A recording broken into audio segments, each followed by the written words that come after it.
service mets ng Honda Philippines. Yeah.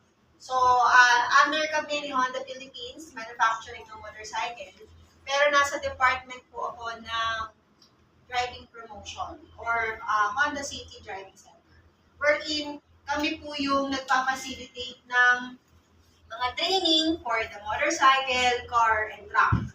At the same time, accredited din po kami ni LTO for licensure or yung mga magla-license, student permit, non-pro at restriction to your license, pinoprovide po or pinikater din po namin sa Honda City Driving Center.